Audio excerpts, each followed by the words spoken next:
반갑습니다. 오대영 라이브 오대영입니다. 한동훈, 이재명 두 대표의 회담에 국민들 기대가 큽니다. 최상병 특검을 비롯해 민생 현안이 해결될 수 있을지 잠시 뒤 전망해 보겠습니다. 김문수 고용노동부 장관 후보자의 과거 폭행 전과가 드러났습니다. 1919년에 무슨 나라가 있었냐라는 과거 발언도 논란입니다. 청문회 쟁점 짚어보겠습니다. 먼저 이수진 앵커의 한 줄 뉴스를 전해드리겠습니다. 오늘 열리기로 했던 여야 회담 실무회의가 취소됐습니다. 진통을 겪는 모양새인데요. 한동훈 대표가 여야 회담을 생중계하자는 아이디어를 가지고 있다는 보도가 나오자 민주당 측에서 불쾌감을 드러냈습니다. 회담을 하기 전에 언론을 통해서 대표 회담의 전 과정을 TV 생중계하자라고 하는 제안이 보도가 돼가지고 그건 좀 예의에 어긋나는 거 아니냐. 검찰이 임종석 전 비서실장을 참고인 신분으로 소환했습니다. 문재인 전 대통령의 사위였던 서모 씨의 특혜 채용 의혹과 관련해서입니다. 검찰은 이스타항공 창업주인 이상직 전 의원이 중소벤처기업진흥공단 이사장에 임명되는 과정에 문재인 정부의 개입이 있었는지 조사하고 있습니다. 윤석열 정부 임기 절반이 지나고 있는데 대체 언제까지 전임 정부 탓을 할 것이며 그리고 전임 정부 인사들에 대한 이 정치 보복 수사를 언제까지 계속하려는 것인지 묻지 않을 수가 없습니다. 오늘 국민의힘 원내대책회의에서 서범수 사무총장이 이재명 대표의 지지자들을 저격했습니다. 국회 출근길에 펼쳐진 화한 문구를 소개했는데 정말 이상한 사람들이라며 우리 당이라도 정상적인 사고를 하자고 말했습니다. 제가 퀴즈를 하나 내겠습니다. 여기에 보면 강이 보이면 리버뷰, 바다가 보이면 오션뷰, 이재명이 보이면 I love you라고 되어 있습니다.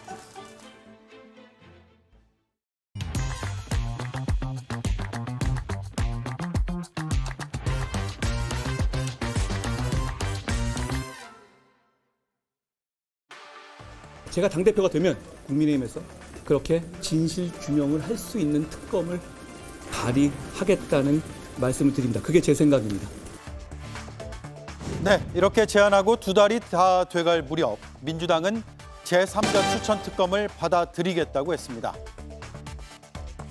순직 해병의 억울함을 풀고 외압의 진실을 밝힐 수만 있다면 민주당은 한동훈 대표가 언급했던 제3자 추천안도 수용할 수 있습니다. 이에 대해 한 대표는 또 역으로 제안했습니다. 국민의힘이 제기했던 제보 공작 의혹도 특검에 포함시키자는 내용입니다. 제보 이 공작 같은 부분까지도 확대해야 된다. 이런 의견까지 듣고 있다는 말씀을 드린 거고요. 그리고 오늘 민주당은 제보 공작 의혹도 받아들이겠다고 했습니다. 국민의힘이 내재적인 한계를 뚫고 20살 나라를 지키던 청년의 죽음, 그 진실을 밝히고 그 죽음에 대한 수사에 외압을 넣었다는 의혹을 규명할 수 있다면 어떤 제안도 받을 수 있다. 그러면서 대표 회담 전까지 국민의힘이 법안을 발의하라고 했습니다. 한동훈 대표가 역제안한 두 가지를 민주당이 모두 받겠다고 했으니 최상병 특검법에 합의할 가능성이 있어 보입니다. 다만 국민의힘에선 반대 목소리도 많습니다. 그래서 한동훈표 특검 법안이 아예 나오지 못할 거란 전망도 동시에 나옵니다.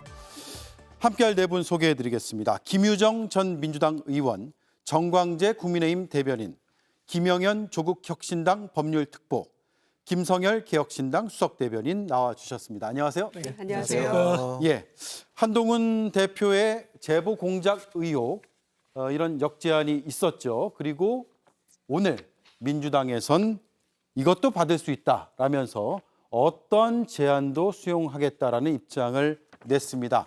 김유정 의원님, 네. 그만큼 특검이 절실해서인가요? 그렇습니다. 꼭 해야 된다는 것이고 지금 이 최상병 특검에 관해서만큼은 뭐 진보 보수를 떠나서 정말 대다수의 국민들이 찬성을 여전히 하고 있는 거거든요. 그게 예. 이제 민심이기 때문에 저희는 어떤 조건도 수용하겠다 이렇게 얘기를 하고 있는 것이죠. 그런데 계속해서 말이 많아지고 조건이 많아지는 거 보니까 이제 진정성에 대해서 의심할 수밖에 없는 거죠. 그래서 이재명 대표도 자꾸 조건 붙이는 거 이거 하지 말자는 거 아니냐 이렇게 얘기를 했습니다마는 그거는 그 진정성에 대한 의심이지 조건 붙이니까 우리는 뭐 안 하겠다 이런 건 아니거든요. 예. 그런데 조건이 계속 늘어나는 것 같아요. 그래서 뭐 민주당 법안도 아예 철회를 해라, 뭐 독소 조항 없애라, 뭐 제보 공작. 저는 제보 공작이라는 표현도 절대로 동의할 수는 없습니다만은 제보 공작도 수사하자, 뭐 제3자 특검 이런 식으로 하고 있는데 아까 서두에서 한동훈 대표가 했던 이야기 있지 않습니까? 특검 발의하겠다. 네. 그런데 지금은 이제 종국에는 이렇게 말할 것 같아요. 제가 특검을 발의하겠다고 했지 특검을 언제 발의하겠다고는 하지 않지 않았습니까? 예. 뭐 이런 식으로 한동훈식 그 화법 있잖아요. 그렇게까지 이제 뒤로 발뺌하는 거 아닌가 싶을 정도로 조건과 단서가 많아져서 전당대회 중간에 사실은 그 특검 하겠다라고 얘기를 했을 때 당심과 민심이 80대 20인데 당원들이 그 당에서 수용이 가능할까라는 의심도 했었고 그렇지만 그걸 저렇게 내걸고 하는 거 보니까 당시에는 진정성이 있었던 것으로 보여졌거든요. 그런데 지금 와서는 계속 말이 바뀌기 때문에 진정성을 여전히 의심합니다마는 민주당으로서는 이게 반드시 관철시켜야 될 중요한 특검이기 때문에 수용하겠다. 이것도 받고 저것도 받고 심지어는 제보와 관련해서는 당사자인 공익제보자도 그것도 하겠다. 예. 본인도 이렇게 얘기를 하고 있잖아요. 그래서 이제는 한동훈 대표에게 다시 공이 넘어갔다라고 생각하고 제발 그 진정성을 보여라. 이건 단순히 그냥 전당대회 과정에서 표를 얻기 위한 그런 전략뿐만이 아니고 대국민 약속이었잖아요. 그런 점에서 정치인으로서의 어떤 신뢰의 문제를 생각한다면 반드시 수용하시기를 바랍니다. 네. 자, 오늘 최상병 특검법을 여야 대표 회담에서 논의할지가 최대 관심사인데 민주당이 회담 전체를 생중계하자라는 입장을 언론에 냈단 말이에요. 국민의힘에서요. 그래서 민주당에서는 좀 기분 나쁘다 이런 입장을 냈는데 일단 한번 들어보시죠. 최상병 관련해서도 저희도 한 3가지 정도 이제 드리고 민주당도 3가지 이제에 대해서 굳이 거부할 것 없이 다 받아들여서 같이 논의할 수 있도록 하는 게 좋지 않을까라는 저희 생각에. 자, 들어보면은 다 받아들여서 같이 논의할 수 있지 않을까라는 박정아 비서실장의 발언이 있었습니다. 그러니까 진정성이 있어 보이기도 하고 또 김유정 위원 분석대로 하면 진정성이 약간 의심이 되기도 하고 어떻습니까? 진정성에 의심을 살 만한 일이 있었는지 모르겠습니다. 저는 우리가 조건을 붙인다고 하는 것, 그러니까 제보와 관련한 내용까지 포함한다고 하는 것은 진상규명을 위해서 더 좋은 특검을 만들기 위해서지 이 특검을 안 하기 위한 것이 아닙니다. 민주당에서 이미 그 제보 공작과 관련한 내용이라고 하더라도 받아들이겠다고 했다는 것은 네. 저는 뭐 민주당에서 진일보한 태도를 보였다는 점에서 환영할 만한 일이라고 생각합니다. 그런데 이 특검이라고 하는 것은 뭐 다들 아시겠지만 우리 당내에서 그동안 굉장히 강력하게 반대해 왔던 논리가 의원 전체를 지배하고 있었습니다. 근데 의원분들에게 설득의 과정이 필요한데 사실 한동훈 대표가 이제 취임 한 달이 채 되지 않았습니다. 물론 처음에 발의하겠다라고 한 것은 이 출마 시기에 얘기를 한 거지만 그렇게 따지면 이제 2달 정도가 되지만 대표 취임 이후에 한 달이 채 되지 않은 시점에서 충분한 공감대를 형성하기에는 아직까지는 부족했다. 네. 근데 이것을 민주당이 마치 학생에게 밀린 숙제하듯이 언제까지 하라라고 얘기하는 것은 뭐 협상에 임하는 좋은 태도는 아니라고 생각합니다. 우리가 마라톤을 할 때도 그 선수의 페이스에 맞춰서 뛰어야지 상대방 보고 오버 페이스를 하거나 언더 페이스를 하면 이 실력을 제대로 발휘하기가 어렵잖아요. 당내에서 필요한 절차를 밟아서 우리가 가진 스케줄대로 최상병 특검과 관련해서 진정성 있는 노력을 하겠다라는 게 예. 당 대표와 당의 명확한 입장입니다. 예, 그렇군요. 자, 지금 어쨌든 제보 공작 의혹이라고 지금 국민의힘에서 이름 붙인 이 의혹도 포함시키는 것에 민주당은 찬성, 그리고 의혹의 당사자라고 해야 될지는 모르겠으나 당사자가 돼버린 김규현 변호사도 일단 찬성이라는 입장을 밝혔는데요. 들어보겠습니다. 굳이 뭐 하겠다고 한다면 제 예. 입장에서는 뭐 감수할 수밖에 없죠. 저는 뭐 어떤 식으로 해도 좋다는 입장이고요. 네. 다만 제가 걱정이 되는 것은 이제 최해병 사건 순직의 진상 규명이라든가 네. 박정훈 대령의 수사에 대한 수사 외압이라든가 네. 이런 부분을 이제 혹시 이제 본질이 좀 가려지지 않을까 하는 우려는 있습니다. 자, 본질이 가려지지 않는 한에서는 가능하다라는 입장인데 지금 조국 혁신당과 개혁신당의 입장도 궁금하거든요. 어떻습니까? 예, 뭐 혁신당도 그 전체적인 입장은 민주당과 입장을 같이 하고 있습니다. 지금 제3자 추천안이든 그다음에 그 제보 공작 의혹을 특검 수사 대행성에 넣자로 한 것은 저희 당에서 봤을 때는 적절치 않다고 생각합니다. 예. 첫 번째 제3자 추천안과 관련돼서는 그 대법원장 추천에 지금까지 역대 특검이 별 성과 없고 무기력하게 끝난 우리 역사적 경험이 있었고요. 그다음에 제보 공작 의혹과 관련돼서는 이게 특검으로 해야 될 사건인지 일단 1차적인 의문이 있습니다. 특검이라는 것은 원래 그 권력에 의해서 저질러진 것으로 의심이 되는 범죄에 대해서 인적, 물적 어떤 요인으로 인해서 수사 불충분할 때 하는 사건인데 예. 제보 공작은 지금 얼마든지 경찰, 검찰이 할 수 있는 거거든요. 그것을 넣자는 것이 적절치 않지만 당사자인 김기현 변호사도 뭐 좋다고 하니 저희 당 입장에서는 그것을 반대할 이유가 없는 것 같습니다. 다만 이참에 제가 그 한동훈 대표에게 조언을 한마디 하고자 합니다. 그 조언은 초심으로 돌아가면 좋겠다는 겁니다. 예. 처음에 그 대표 출마 시에는 이제 국민만 보고 바라보겠다는 그런 마음에서 아마 제3자 추천 특검안을 수용하겠다고 이야기를 했는데 이제 막상 대표가 되고 보니까 어떤 대통령의 권력이 그러니까 우호적이지 않은 대통령의 권력이 눈앞에서 어른어른거리고 그다음에 어떤 그 여당의 직업 정치인들의 어떤 정치공학적인 이야기들을 이제 많이 들으면서 지금 많이 흔들리고 있는 것 같은데요.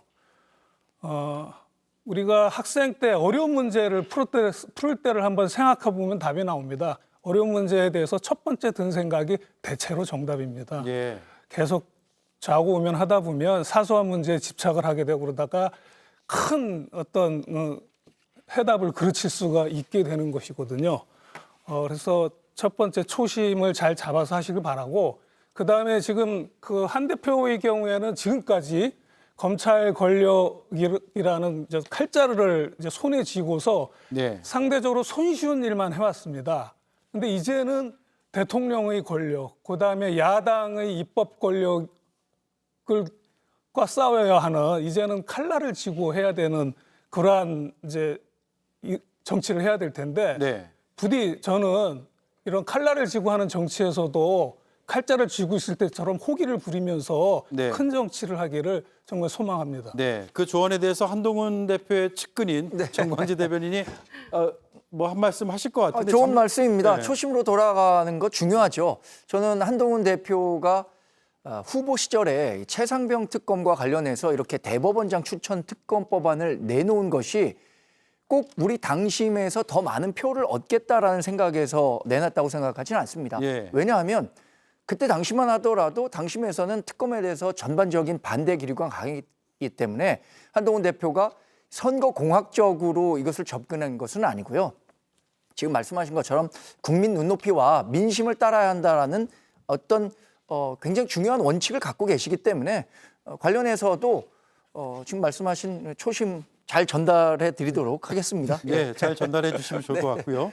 자, 개혁신당이 그래서 이제 조국 혁신당도 반대할 이유는 없다라는 건데 개혁신당은 그동안 천하람 원내대표도 제3자 추천 특검은 찬성한다는 입장이었고 네. 이번 이제 수사 대상을 넓히는 것까지도 동의할 수 있어요?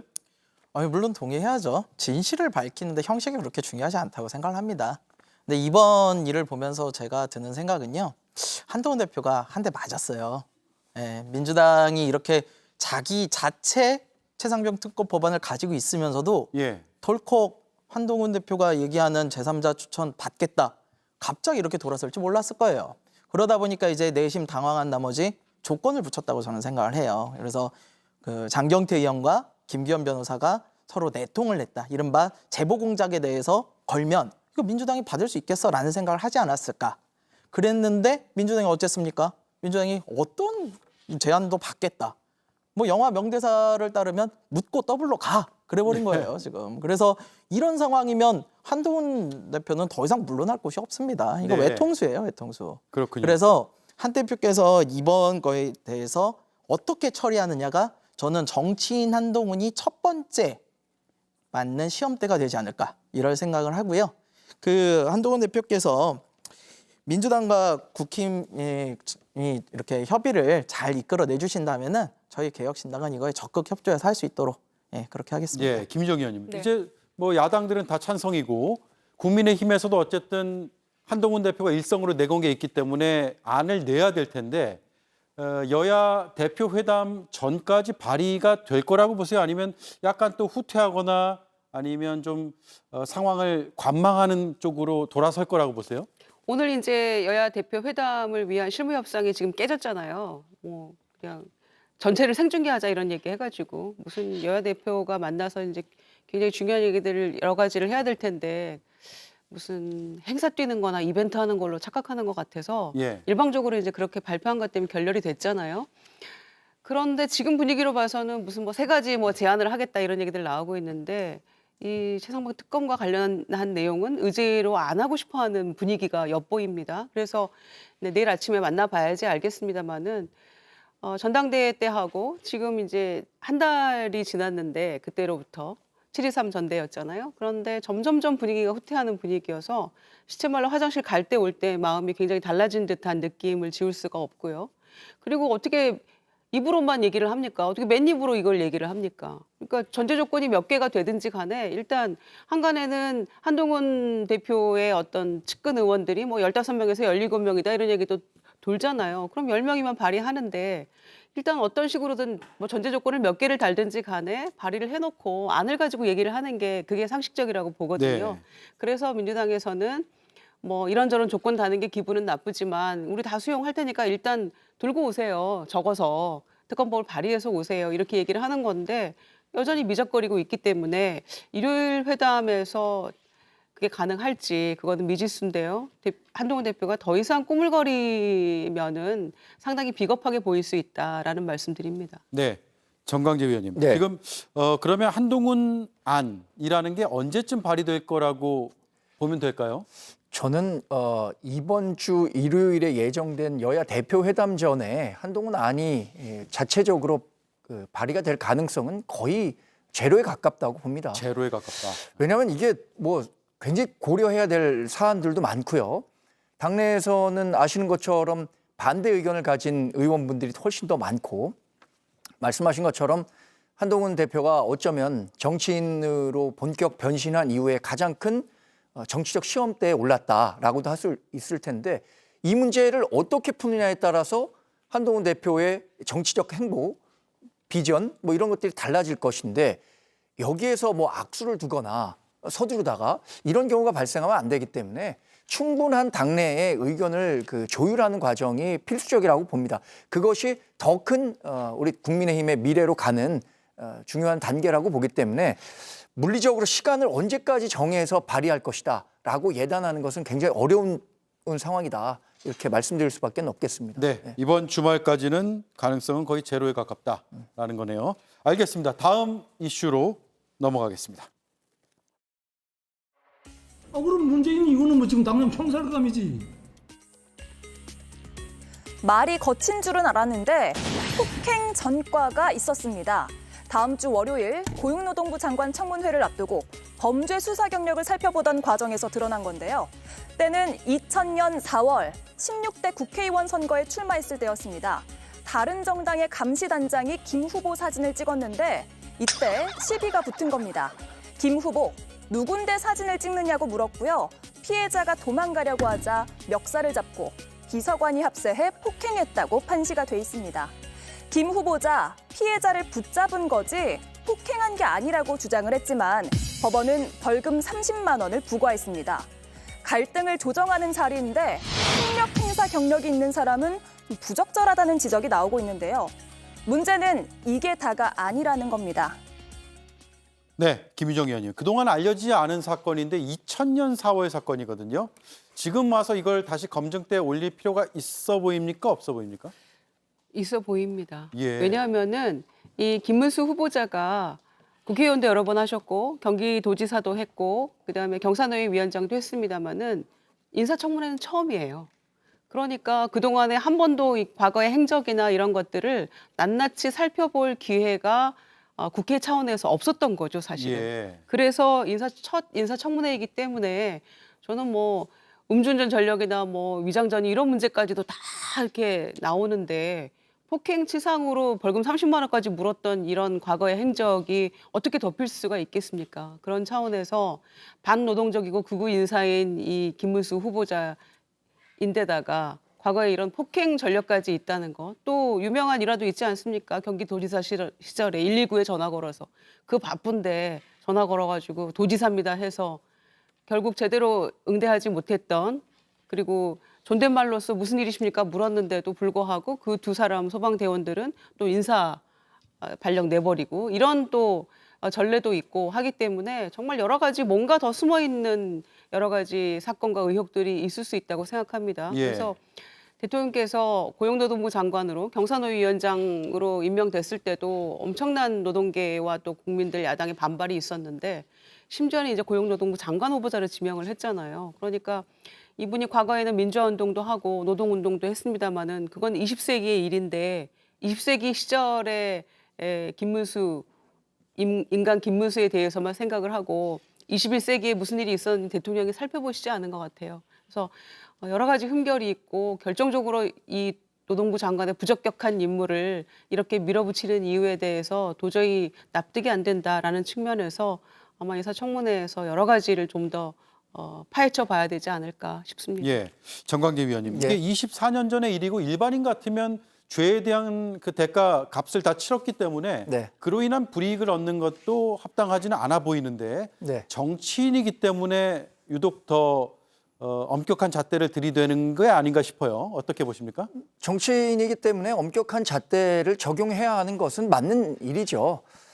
이것이 뭐 좋은 일은 아니죠. 불미스러운 일이라고 생각합니다. 저도 뭐 당시에 그런 일이 발생하지 않았더라면 더 좋았겠지만 앵커께서 말씀하신 것처럼 24년 전의 일이고 김 의원님 말씀하셨는데 이미 3선 국회의원을 하고 경기지사 선출직 공무원을 하면서 이 부분에 대해서는 또 뭐 선출을 했던 유권자 여러분들께서도 일정 정도 평가를 했다고 생각합니다. 근데 이 공직자의 인사 검증을 어디까지 해야 되는가에 대한 의무는 뭐 여러 사람들이 다른 생각을 갖고 있겠지만 가장 중요한 것은 직무 수행 능력이라고 생각합니다. 24년 전에 있었던 불미스러운 뭐 폭행치사 관련 사건 벌금 30만 원을 받았다고 해서 그 뭐 정당화될 수는 없겠지만 인사청문회에서 그 사람이 일을 잘할 수 있는지 없는지에 대한 평가가 우선돼야지 너무 오래전 일까지 이렇게 한다면 반대로 우리 지지자들은 그런 말 당연히 하지 않겠습니까? 전과 사범인 야당 당대표도 대통령 후보를 하는데 물론 정무직과 선출직은 좀 다른 성격은 있습니다만 그러니까 지나치게 뭐 자세한 인사검증까지 가다 보면 서로 좀 정치권에서도 불필요한 소모전으로 갈 수도 있다라는 우려를 할 수밖에 없습니다. 네. 지금 인사청문회를 준비 중인 고용노동부에서는 과거 선거운동 과정에서 뜻하지 않은 사고가 발생했다는 점을 알렸고요. 그에 따른 벌금을 받았다라는 점도 알려왔습니다. 자, 그런가 하면 경제사회노동위원회 위원장 재직 당시에 자신의 유튜브 채널인 김문수 TV를 만들었던 관계자를 자문위원으로 위촉한 사실도 새롭게 드러났는데 이 해당 위원회 자문 일지 중에 상당 부분이 위원장 보좌, 위원장님 보좌 및 수행 이런 것으로 나타납니다. 그래서 어떤 활동을 했는지는 뭐 대강 알 수 있는데 이를 통해서 총 1억 원이 넘는 돈을 수령했다고 합니다. 김영현 의원님. 이러면 법적 문제가 있는 건가요? 아니면 정치적인 도의적인 문제라고 봐야 될까요? 뭐 정치적 도의적인 문제도 있고 법적인 문제도 분명히 있습니다. 먼저 첫 번째로는 자신의 유튜브 채널 PD를 경산호위의 자문위원으로 임명했다는 것은 이제 공과사를 구분을 못한다는 것이죠. 예. 그런 식으로 자기가 자신이 민간에 있었을 때 인연이 있는 사람들을 그 이유만으로 이 공조직에 일을 하는 사람으로 편입을 시키면 그 공조직은 사조직으로 될 수밖에 없습니다. 그런 면에 있어서 윤리적으로 비난받아 마땅하고요. 이것이 윤리적인 문제에 그치는 것이 아니고 결론적으로는 그 행위는 지금 제가 말씀하신 것을 토대로 봤을 땐 업무상 배임과 특가법상의 국고손실죄에 해당됩니다. 국고손실죄는 3년 이상의 유기징역에 처하게 돼 있습니다. 예. 굉장히 큰 죄입니다. 왜 그러냐 하면 이 사람이 자문위원회 지위에 있다고 하는데 자문위원이라는 것은 전문적 식견을 가지고 위원장에게 조언을 하는 역할이거든요. 근데 이 통상 다른 부처에서는 그런 자문위원이 있는데 이 경산호위법에 보면은 그런 역할을 하는 사람을 별도로 두고 있습니다. 전문위원으로. 네. 그래서 그분들에 대해서 뭐 몇 명까지 임명하도록 시행령에서 다 정해놓고 있거든요. 자격 요건도 나오나요? 아마 제가 자세한 건 모르겠는데 당연히 그쪽 식견이 있는 사람을 임명하게 돼 있게 규정이 돼 있을 겁니다. 그러면 그런 전문위원이 있음에도 불구하고 자문위원으로 임명을 했다. 그런데 자문위원으로 했다는 일이 수행비서가 하는 일이었다라는 것이거든요. 예. 일단 거기에 문제가 있고 두 번째 그러면 이렇게 변명할지도 모르겠습니다. 일은 하지 않았느냐 수행비서 일을 하지 않았느냐라고 변명할지 모르겠는데 우선 경산호 위원장의 비서가 있을 거란 말입니다. 아마 장관급이라서 비서가 있을 건데 예. 비서가 있는데 왜 그 직제 외에 사람을 민간인을 자문위원으로 임명을 해가지고 비서 역할을 시키느냐. 비서를 직제에 안 뒀다고 한다면 경산호위 위원장의 업무상 특성을 봐서 수행비서 둘 필요 없다고 해서 두지 말라고 하는 건데 둔 거거든요. 어느 쪽으로 해석하든 이 사람을 자문위원으로 임명해서 수행비서 역할을 한 것은 국가에 이제 국고 손실을 미치게 한 것이고 그것이 이제 경산호위 위원장의 업무상 배임에 해당된다는 것이죠. 네. 저는 이 부분은 이것은 정말 딱 드러난 것만으로도 법원의 구속 요건을 전 충분히 충족할 수 있다고 보고 이 부분에 대해서는 관계기관의 수사가 추후 진행돼야 되지 않을까 하는 생각입니다. 예. 자, 김영현 의원 말씀대로라면 상당히 중한 범죄일 수도 있는데 일단 경산호위에서는 이렇게 설명을 하고 있습니다. 관련 근거에 따라 자문료를 지급했고 자문에 응하거나 의견 수렴 역할을 수행을 했다라는 것이죠. 그 부분에서요. 통상 그 부처의 자문위원들은 다달이 월급조로 다달이 받지는 않습니다. 예. 그냥 명예직으로 있고요. 회의를 참석하면 회의 참석 수당과 여비 정도만 받게 돼 있지. 지금 이 경우처럼 지금 다달이 월 400 몇십만 원씩 받았다는 거 아닙니까? 그래서 이것이 굉장히 이례적인 일이라는 것이죠. 예. 근데 김성일 제가 의원님. 한 가지 예, 말씀하시죠. 팩트 체크를 해드리면 이 월급 형식으로 받은 건 아니고요. 1시간당 3만 원의 자문료가 책정돼 있다고 합니다. 이 경산호위 규정에. 그리고 자문활동에 위원장을 보좌하는 행동까지 포함하고 있기 때문에 경산호위에서 일단 내부 규정상에 전혀 문제가 없다라고 얘기를 예. 한 거고 경산호위 위원장이 갖고 있는 권한 내에서 이 사람을 채용했다면 그것이 어떻게 국고손실죄로 연결될 수 있는지는 물론 뭐 따져봐야겠지만 자문위원이 위원장을 보좌하는 업무를 하는 사람이 아닙니다. 그리고 위원장을 보좌하는 일을 하는 사람은 별도로 있고요. 예. 근데 그 직제에 없는 사람을 자기 마음대로 임명을 해서 쓴다는 것 그것이 업무상 배임에 해당된다는 네, 것이죠. 조금 전 그 급여 내역을 다시 한번 띄워주실까요? 네, 이렇게 거의 10월 31일, 11월 30일, 12월 30일, 1월 30일 해서 지급 금액이 450만 원, 520만 원, 400 그러니까 4에서 500만 원 사이가 거의 매달 이제 지급이 됐네요. 이게 자문위원 자문료라고 지금 비고에는 나타나고 있는데 이게 아마 자문 활동에 대해서 그 자문 금액만큼을 곱해서 그 활동에 맞는 금액을 했을 텐데 외견상으로 봤을 땐 거의 매월 이렇게 지급이 됐습니다. 제가 법제처장으로 했으면서 법제처에도 자문위원들이 무수히 많습니다. 예. 근데 한 달에 100만 원을 넘는 자문위원을 제가 본 적이 없습니다. 아, 그렇습니까? 예. 김성현 위원은 어떻게 보셨습니까?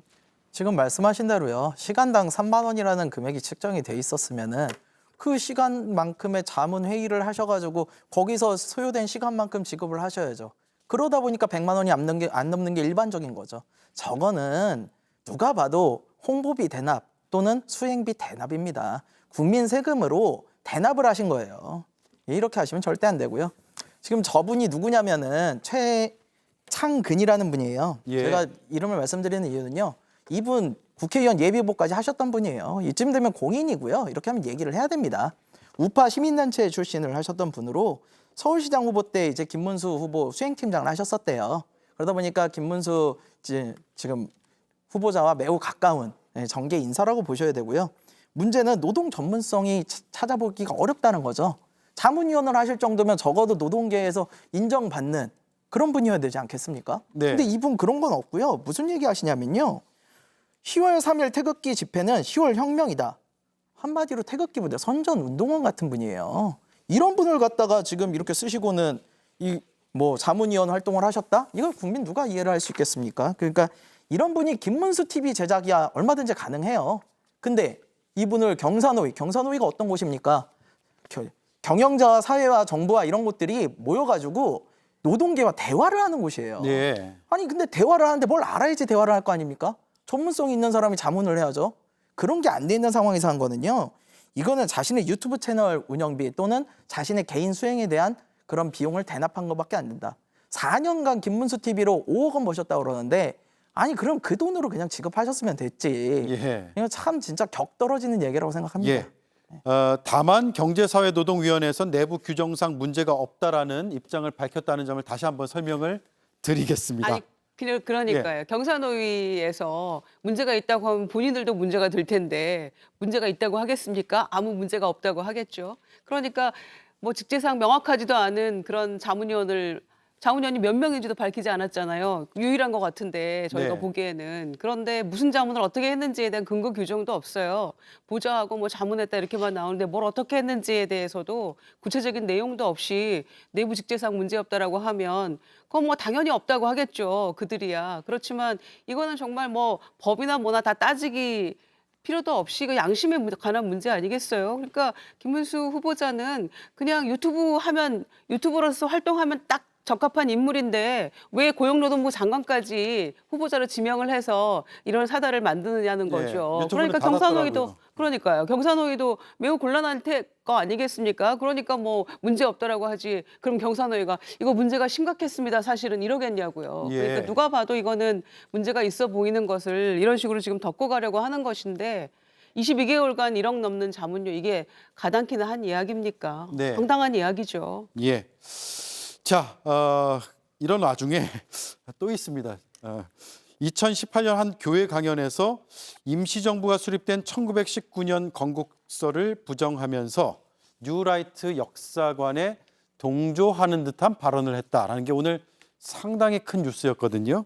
일단 한번 들어보겠습니다. 우리 문재인 대통령은 건국 70주년은 행사 못하겠다. 건국은 지금 1948년 8월 15일이 아니다. 1919년이다. 이런 이상한 이야기를 하고 있어요. 아니 1919년은 일제 식민지 시대인데 무슨 나라가 있어요?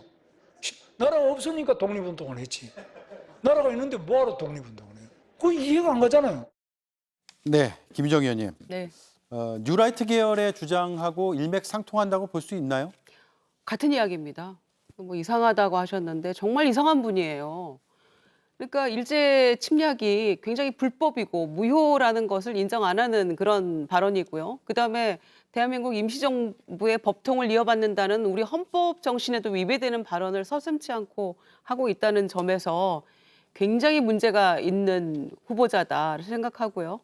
그러니까 반노동적이고 이런 그 망언 제조기에 가까운 그동안의 망언들은 뭐 다시 제가 언급하지 않겠습니다만은 그런 사고방식과 그런 철학과 노동자에 대한 시각으로 노동부 장관으로서의 역할을 제대로 하겠느냐. 이건 심각하게 부적격 인사다라는 말씀과 함께 역사인식과 관련해서도 지금 매우 문제가 다분한 이야기들을 저렇게 대중 앞에서 하고 있잖아요. 예. 그런데 또 한편 생각하면 이 윤석열 정권 맞춤형 인사는 인사입니다. 왜냐하면 대통령, 안보실장, 또 비서실장도 작년에 라디오 인터뷰에서 이제 제발 식민지 컴플렉스에서 좀 벗어나자 이런 얘기했던 분이거든요.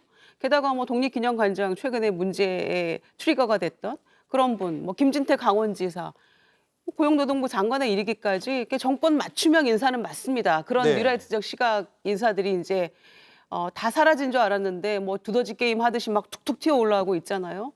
그래서 정권과 뜻을 같이 하는구나. 그런데 매우 부적격한 인사이고 저 발언 자체도 대한민국의 정통성을 인정하고 있는 이 다수의 국민들로서는 정말 분통 터지는 그런 발언들이죠. 그러니까 정말 해서는 안 될, 공직에 나가서는 안 될 그런 조건들을 다 갖춘 후보라는 점에서 매우 문제가 크다라고 생각합니다. 예.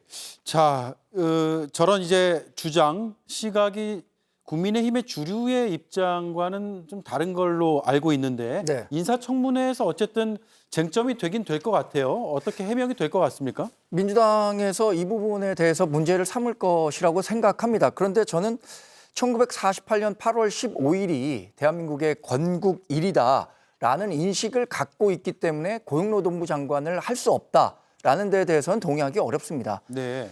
이런 인식을 갖고 있는 분들도 우리 사회엔 분명히 있고요. 학문적으로는 우리가 이 건국, 국가를 구성하는 국민 영토 주권을 모두 회복한 날이 건국일이다라고 충분히 주장할 수 있다고 생각합니다. 임시정부의 법통을 계승한다는 헌법 전문도 물론 인정하고요.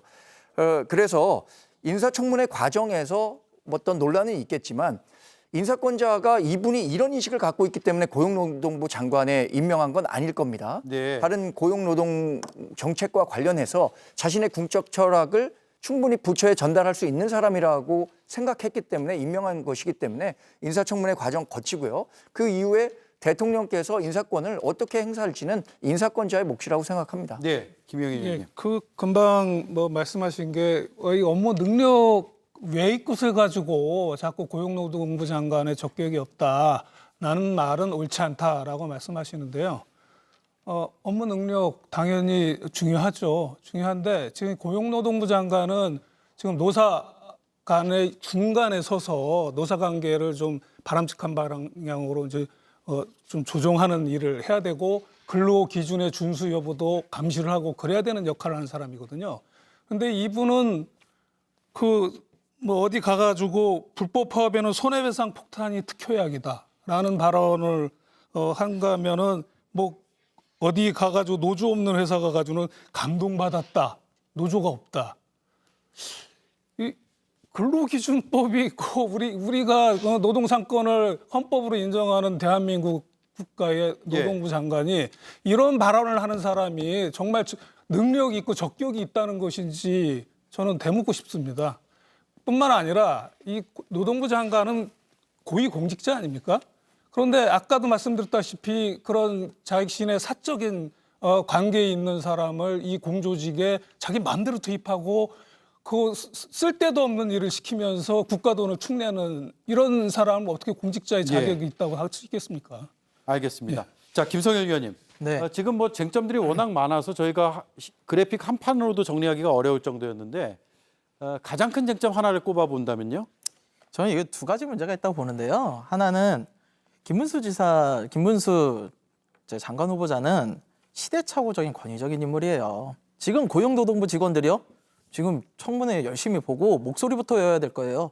언제 전화해가지고 나 김문수인데 이러고 할지 모르지 않습니까?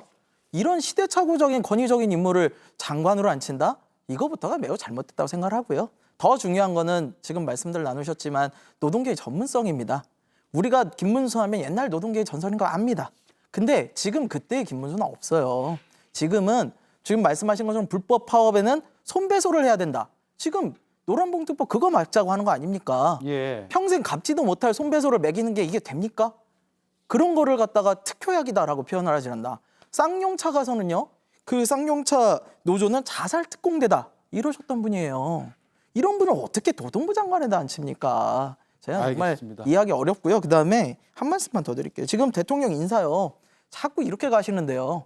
아니 우파 편향적인 인사 뭐 할 수도 있다고 봅니다. 근데 우파 편향적이면서도 업계에서 이렇게 반대하는 방송계가 반대하는 이준숙, 노동계가 반대하는 김문수 이러면요 남은 건요 종교계를 담당하는 문체부 장관의 정광훈 목사 모셔야 돼요. 예. 대통령 이렇게 인사하시면 정말 안 된다는 말씀 드리겠습니다. 예, 알겠습니다. 여기까지 듣고요. 다음 이슈는 좀 짧게 해야겠네요. 넘어가겠습니다. 용산에서 알고 있어서 심각하게 보고 있다. 그때는 김찬수 소장님이 저를 애틋하게 생각해서 충고하는 말이었어요. 백혜룡 경정은 분명 들었다고 하는데 그 말을 했다는 김찬수 서장은 한 적이 없다고 합니다. 둘 중 한 명은 거짓말을 하고 있다며 진실 공방이 오갔는데요. 세관 마약 수사 외압 의혹, 세 줄로 요약하면 이렇습니다. 지난해 1월 말레이시아 조직원이 인천공항을 통해서 마약을 들여왔는데 세관 직원이 검색대 통과를 도왔다는 게 백 과장의 수사 내용입니다. 이걸 9월 11일 윗선에 보고를 했고 언론 브리핑을 진행하려고 했는데 경찰서장이 이를 만류하면서 용산 얘기를 꺼냈다는 거죠. 그리고 이후 지휘 라인에 있지도 않았던 조병로 경무관이 전화를 걸어서 수사 외압을 행사했다는 게 백 과장의 주장입니다. 그 수사팀을 누가 꾸렸습니까? 김찬수 소장이 꾸렸습니다. 저는 그 김찬수 소장의 명을 받고 그 명령을 수행한 사람이고요. 그 공을 배신하려면 어떤 의도가 있어야 될 거 아닙니까? 그게 바로 용산이라는 겁니다. 네, 김찬수 서장은 수사가 부족했기 때문에 언론 브리핑을 만류한 거라고 주장했고 용산 언급은 없었다고 했습니다. 하나의 말을 두고 엇갈린 두 사람, 어느 쪽이 진실일까를 두고 청문회가 뜨거웠습니다. 네, 이른바 마약 수사 외압 의혹 관련 청문회가 오늘 국회 행안위에서 열렸습니다. 청문회 장면 잠깐 보고 오겠습니다.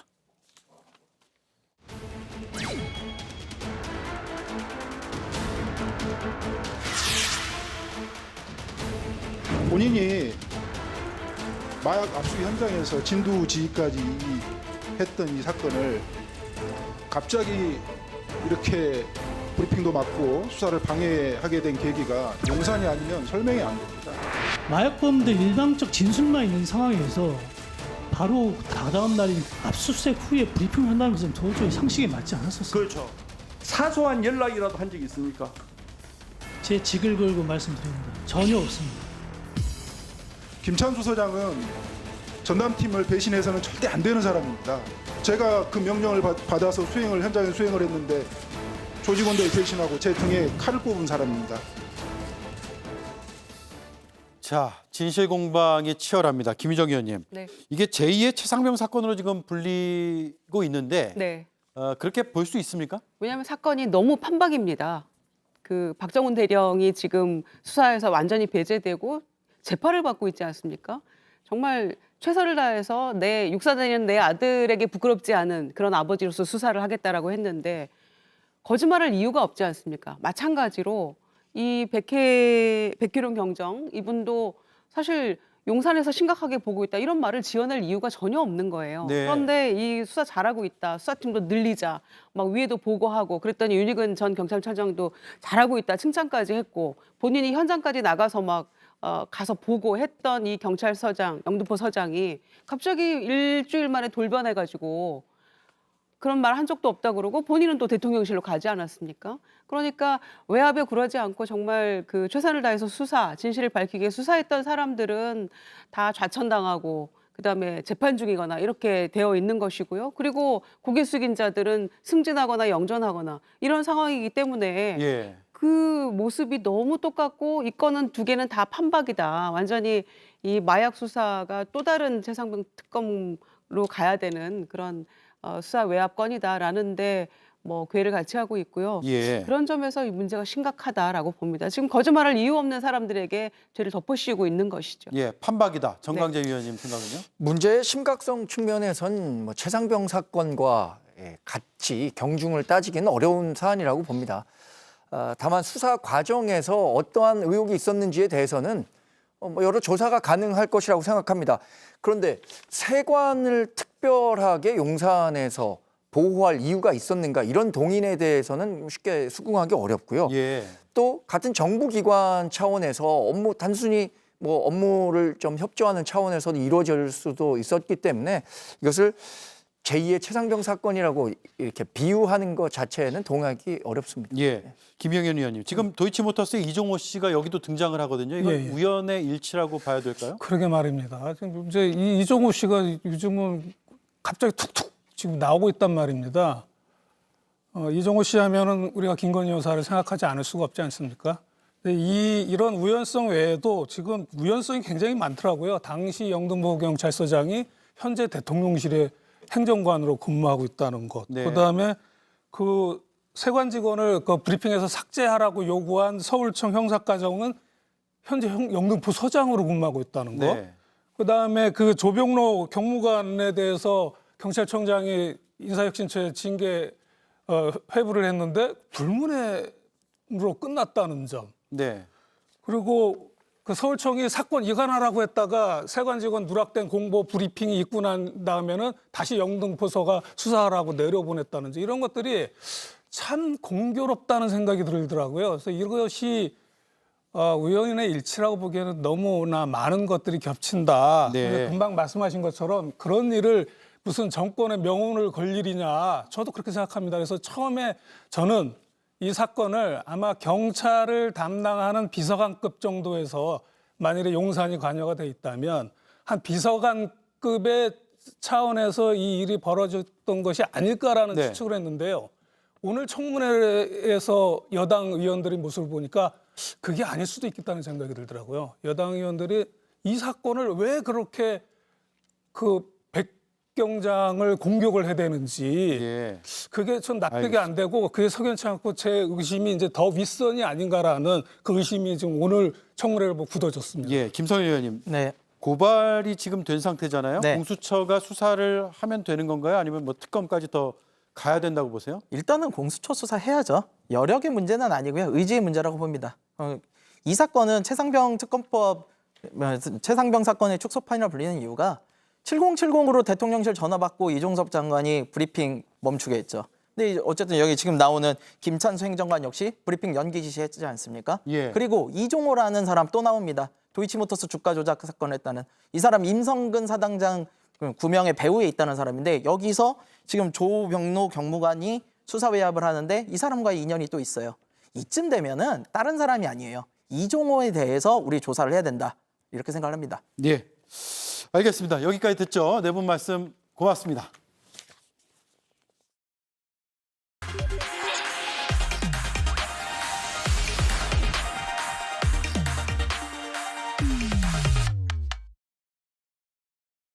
이번에 정말 사도광산에 강제동원에 대한 문구가 적시되어 있는가? 한국 외교부가 얘기하는 것처럼 정말 성과인가? 다 살피고 왔고요. 간단하게 결론만 말씀드리면 전혀 성과가 아니고요. 불법적으로 한국 사람들을 끌고 가서 강제 노역시켰다는 것은 어디에도 없습니다. 네, 오대영 라이브의 간판 코너 단도직입을 시작하겠습니다. 우리 국회의원들이 광복절 전후로 일본의 사도광산을 방문을 했습니다. 그리고 지난 주말 귀국을 했습니다. 김준영 조국혁신당 의원이 다녀왔는데요. 네. 스튜디오에 나와 있습니다. 안녕하세요. 네, 안녕하십니까. 예, JTBC 출연은 상당히 오랜만입니다. 예, 그러게요. 몇 년 만인 것 같은데요? 글쎄요, 몇 수년 된 것 같습니다. 예, 왜 그러셨어요? 예, 오랜만에 예. 찾아주셔서 감사드립니다. 네, 고맙습니다. 예, 일본 일정이 지금 사흘 일정이었다고 들었는데 어디 다녀오신 거죠? 사실 마지막 날은 그냥 돌아오는 일정밖에 없었기 때문에 사실은 이틀이고요. 이틀이요. 하나는 도쿄, 동경에 가서 지금 구남도에서 과연 강제동원이 표현되고 있느냐를 봐야 이 문제까지 연결이 되기 때문에 첫날은 도쿄에 있었고요. 그다음은 새벽에 내려가서 사도에 가서 지금 말하는 강제동원 적시되는 이게 다 확인하고 왔습니다. 예.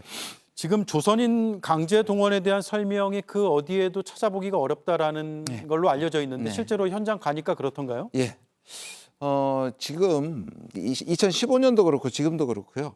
강제 동원이란 국제적으로 공인된 forced labor이란 말은 국제 노동기구에서 딱 규정된 용어인데 그 말을 쓰지 않고 예를 들어서 총독부가 관여했다 그런 말이 있습니다. 그다음에 알선 모집했다. 그다음에 아주 열악한 노동 환경에서 일했다. 이렇게 아무리 힘들었다고 얘기해도요. 그게 예를 들자면 일본의 징용이란 말에 들어가면 예를 들자면 전시 상태에서 국가가 합법적으로 징용했다는 뜻이 되기 때문에 우리가 이 강제로 끌려가서 불법적으로 노동했다는 부분이 어디에도 없고요. 예. 아까 말씀드린 군함도의 부분에도 가서도 그거는 없습니다. 예. 거기서 우리 노동자가 춥고 배고프다, 내 인생이 왜 이렇게 됐냐 막 한탄하는데요. 그걸 보고 아 고생했네. 그런데 똑같은 말이 어떻게 나오냐 하면 제가 깜짝 놀란 게 거기에 가이드가 하는 말이었습니다. 근데 그 가이드가 좀 전에 방송하신 김문수 후보의 말과 그리고 그 김형석 독립관 관장의 똑같은 말이 있었습니다. 예. 그게 뭐냐? 일본인 당시의 한국인은 일본인이었다. 그 말을 왜 했냐 하면 그래서 차별이 없었다는 거예요.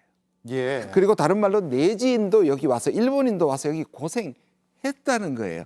그러면 불법성이 부인되는 겁니다. 그렇죠. 신기하게도 그 가이드가 일본을 미화하기 위해서 말한 것과 지금의 정부 인사들이 얘기한다는 것 똑같은 데서 저는 굉장히 충격을 받았습니다. 예. 지금 외교부는 이렇게 설명을 합니다. 사도광산 외교 참사다 이런 지적을 하고 비판이 많이 나오니까 여러 가지를 챙긴 협상이었다라고 네네. 말하고 있거든요. 현장에서 확인한 결과는 우리 정부가 좀 챙긴 게 있었습니까? 지금 말씀드린 그 부분이 예. 강제동원이라는 말이 적시되지 않고 자꾸 읽어봐서 보물찾기 하듯이 고생했다는 것으로 명시된 건 단 한 것도 명시된 건 없습니다. 없고요. 또 하나는 위치입니다. 이 향토박 세 가지가 굉장히 중요한 부분인데요. 향토박물관 지금 우리가 뭐 적시됐다고 주장하는 그곳, 그 다음에 이제 갱도가 있는 광산 입구가 있고요. 하나는 이제 일본이 에도 시대에 금광을 장악하는 키라리움이라는 곳이 있습니다. 그런데 네. 우리가 적시한 이곳이 실제로 유네스코 등재 범위 밖입니다. 2km인가 바깥에 있다면서요? 그 거리도 문제지만요. 등재된 곳에 바깥에 있다. 아, 등재되지 않은 곳이요? 않은 곳입니다. 예. 빠졌다니까. 마지막 순간에 빠졌습니다. 그러면 등재된 곳에서 그 향토박물관에 강제동원을 적시하는 것으로 협상을 했는데 그렇죠. 실제로 가보니까 네. 거리도 멀지만 등재된 범위 바깥에 있었다. 있고 사람도 별로 오지 않는 곳이고 예. 거의 방치되어 있고 시설도 매우 거의 가 게시판에다가 인쇄물만 있고요. 유물이라고는 도시락 한 개밖에 없습니다. 그리고 거기에도 강제동원이 적시되어 있지 않았고요. 않았습니다. 애둘러서 표현이 되어 애둘러서 표현이 되어 있습니다. 예. 총독부가 민간 기업에 의뢰해 가지고 알선 모집했다고 이렇게 나와 있습니다. 예. 그런데 우리 정부는 조선 총독부가 들어갔으니까 이거는 강제를 암시한다. 말 안 되죠. 그렇군요. 네. 그렇게 일본 방문해 있던 그 시기에 김태효 국가안보실 1차장이 이런 말을 했습니다. 중일마라고 이어서 얘기하는데 중요한 건 일본의 마음이다. 그리고 그 다음 날 후속 해명도 나왔는데요. 일본이 수십 차례 사과해서 피로감이 쌓였다라는 대통령실 고위 관계자의 발언인데 김태효 차장은 지금 경질을 해야 된다고 주장을 하시는 거죠? 그분의 이 발언이요. 아베 정부 당시 때 우리 문재인 정부를 계속할 때 했던 그 워딩입니다. 도대체 얼마나 사과해야죠 받아들이겠냐. 우린 충분히 했다. 일본 정부가 당시에 했던 그것과 똑같습니다. 이것도. 그러니까 아니 우리는 사과하는데 왜 일본은 그러면 우리는 한국 사람들이 사과하는 걸 계속 받아야 되느냐는 그 분위기를 계속하면서 한국을 비난했던 그 워딩이거든요. 아베 정부에서 썼던 표현이라는 그렇죠. 거죠. 그거를 지금 쓰는 걸 보면 이분은 그야말로 일본의 마음을 걱정하는 겁니다. 그냥 이 마음의 실수가 아니고요. 단어 실수가 아니고 이분이 또 미국에 그 우리 안보실 도청했을 때도 아무리 동맹국이라도 도청한 부분에 대해서 항의를 해야 되는데 아마 미국이 좋은 뜻에서 했을 거라고 기억나시죠? 예. 이게 지금 안보실 책임진 사람들이 한 얘기가 아니고요. 그리고 기본적으로 이분이 학자때 계실 때 자위대가 유사시 한반도에 들어와야 된다는 취지의 논문을 쓰던 분이고 이 그대로 우리 대통령이 후보 시절에 얘기했다가 문제가 됐지 않습니까? 네. 저는 이분이 우리나라의 안보를 책임지기에 아주 부적합하다. 예. 이게 단순한 응급 실수가 아니라 기본적으로 세계관이나 안보 간에 문제가 있다, 국가 간에 문제가 있다고 생각합니다. 예. 경질해야 된다고 생각합니다. 자, 그런데 이렇게 한번 질문을 드려볼게요. 문재인 정부에서는 한일 관계가 더 나빠지지 않았느냐? 그래서 그걸 극복하고 미래 지향적으로 가려면 이런 방법을 쓸 수밖에 없다라고 하는 주장도 있거든요. 예. 저는 뭐 한일 관계 개선에 대해서 저는 반일 선동이 아니고 개선돼야 된다는 건데요. 여기도 프레임이 좀 작동합니다. 문재인 정부 때는 투테렉 이걸 분리하자 그랬습니다. 이 역사 문제가 계속 예민하니까 이거는 계속 우리가 논의하고 예민하지 않는 문제는 가자고 했는데 이 둘을 연결시킨 정부가 오히려 아베 정부였습니다. 왜냐하면 문재인 정부가 강제동원을 되돌리지 않고 위안부 합의를 되돌렸기 때문에 이걸 되돌리기 전에는 일본 측이 원하는데 되돌리기 전에는 한일 개선은 없다고 했기 때문에 네. 사실은 그러면 이 정부가 뭘 한 겁니까? 일본의 요구를 들어줌으로써 개선이 된 거잖아요. 그 말은 우리가 일본 측의 입장을 다 받아들인 일방적 합의를 해준 거죠. 예. 강제구동원도 일방적으로 양보를 해주고 그랬기 때문에 생겼기 때문에 관계 개선이 기울어져 버린 겁니다. 그러게 이게 문제가 되는 겁니다. 예. 관계 개선 자체를 반대하는 게 아닙니다. 그러면 관계가 이제 과거의 문제와 과거사 문제와 미래지향적인 관계 두 개를 이제 투 트랙으로 예. 지향해야 된다는 말씀인데 그걸 어떻게 할 수 있을까요? 아니 지금부터 그렇지 않습니까? 이렇게 하고 나니까 계속 일본은 이제 자신이 넘쳐서 아예 강제동원도 얘기하지 않고 독도도 하는 거잖아요. 그러면 이게 국민이나 이런 국민의 뜻에 반하여 했기 때문에 이 정부는 자기들의 외교 실패를 가리기 위해서 일본이 그럴 리가 없다고 자꾸 변호하게 되는 겁니다. 예. 저는 이 국익을 생각해서 오히려 일본한테 훨씬 더 당당하게 얘기해야 되는데 이미 첫 단추가 잘못 끼워져서 이게 지금 계속 연쇄적 반응을 일으킨다고 생각합니다. 예. 그러면 과거와 미래를 동시에 해결할 수 있는 방법으로 어떤 것을 현 정부에 촉구하고 싶습니까? 저는 이제 다시 일본을 테스트해야죠. 예를 들자면 당장에 우리가 일본한테 이거 안 하면 우리가 외교 관계를 깨겠다 이 말 하라는 게 아니라 예. 우리 외교를 명확하게 하고 그러면서도 우리가 다른 부분에서는 미래지향적으로 가자라고 할 수 있는데 아예 지금 일본 입장을 대변하니까 문제가 되는 거예요. 네. 지금 윤석열 정부는 김대중 오부치 선언을 계승하겠다고 얘기했고 네. 그렇게 계승하고 있다고 얘기하고 있거든요. 저는 그게 일종의 참칭이라고 생각합니다. 왜냐하면 그 당시 일본의 많은 사과들 중에 가장 진전되는 거였고 그걸 우리가 오히려 북한에 대한 햇볕 정책처럼 우리가 자신감에 의해서 일본이 햇볕 정책을 오히려 햇볕 정책 일본에 대한 햇볕 정책이라고 생각을 하는데 지금은 매우 굴욕적 자세로 가고 있기 때문에 제가 특별히 지금 걱정하는 건 뭐냐면 이런 식으로 가면 내년이 60주년입니다. 지금 한일이 계획하고 있는 것이 신한일 공동선언입니다. 네. 60주년에 대해서 여기에 혹시라도 일본에게 과거사에 대한 면죄부를 줘버리면 단순한 지금 문재인 정부 때 그 위안부 합의 그걸 가지고 일본은 계속 우리를 어떻게 공격했냐면 국제적 약속을 지키지 않는 정부와는 관계를 할 수 없다. 예. 이게 빌미를 줄 수 있습니다. 그래서 우리 매우 주시하고 주의해야 됩니다. 예.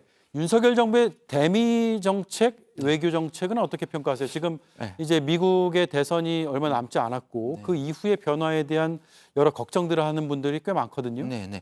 저는 뭐 한미동맹이 우리한테 가장 중요한 근간이라는데 의문의 여지가 없는데 지난 2년간을 보면 우리가 일방적으로 미국한테도 사실은 엄청난 투자를 하면서도 제대로 된 반대 거부를 받지 못했고 실제로 한미일이 합치지는 것이 한일 간의 관계 개선 없이 미국으로 봐서는 유리하지만 우리한테는 주의할 점이 전혀 반영되어 있지 않거든요. 네. 그리고 미국에 대한 전적인 의존이 혹시라도 트럼프가 됐을 경우에는 과거 우리가 일기 때 경험한 것처럼 이 모든 것이 우리한테 압박의 전제 조건이 될 수 있을 때 과연 이 정부가 버텨낼 수 있는가? 예. 미국한테 일방적으로 의존했던 것이 저는 이 부분에 대해서 아무리 가까운 동맹이라도 우리 국가 이익이 서로 상치될 때가 있고 그렇다면 우리 걸 주장할 수 있어야 된다. 네. 그런 준비가 안 돼 있어서 지금 그러면 트럼프 당선 가능성에 대한 대비는 잘 안 돼 있다고 안 돼 보시나요? 있는 거죠. 그리고 실제로 뭐 해리스가 되더라도 저는 지금의 관계가 기울어졌다고 보는데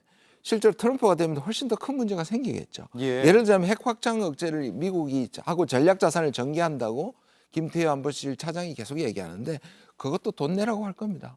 지금은 미국의 훈련하에서 미국이 경비를 냅니다. 우리는 주한미군 주둔 분담금을 내는 것이고요.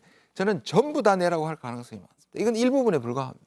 예, 알겠습니다. 외교안보 이슈가 계속 많이 불거질 것 같아서 종종 나와서 분석을 좀 부탁드리겠습니다. 네, 그렇게 하겠습니다. 네, 오늘 말씀 고맙습니다. 네, 고맙습니다. 네, 지금까지 김준영 조국혁신당 의원이었습니다.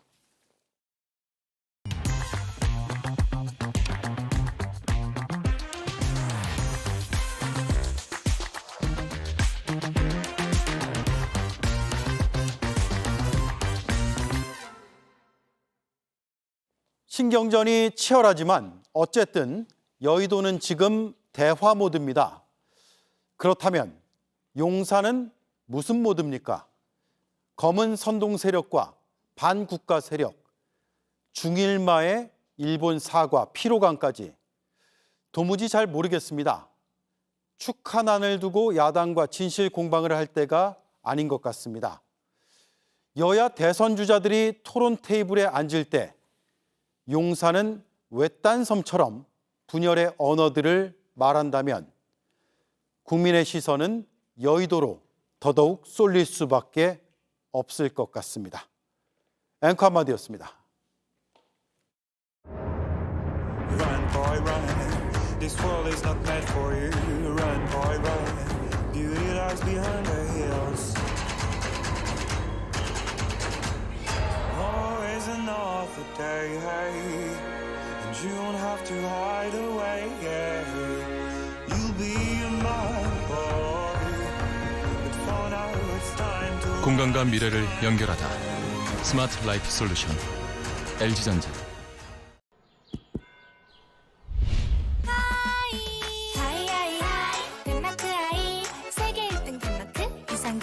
우리 집 냉장고엔 세계 1등 덴마크 유산균이 산다. 덴마크 하이 요구르트. 얼음 정수기의 기준을 높이다. 아이스트리 플리. 스톤 텍스처 디자인으로 공간을 빛내고 아로 멤브레인 정수로 깨끗함을 더하니까. 얼음 정수기는 역시 청운 아이스 아이스트리 플리. 5대0 라이브 마치겠습니다. 내일도 5시 30분에 뵙겠습니다. 고맙습니다.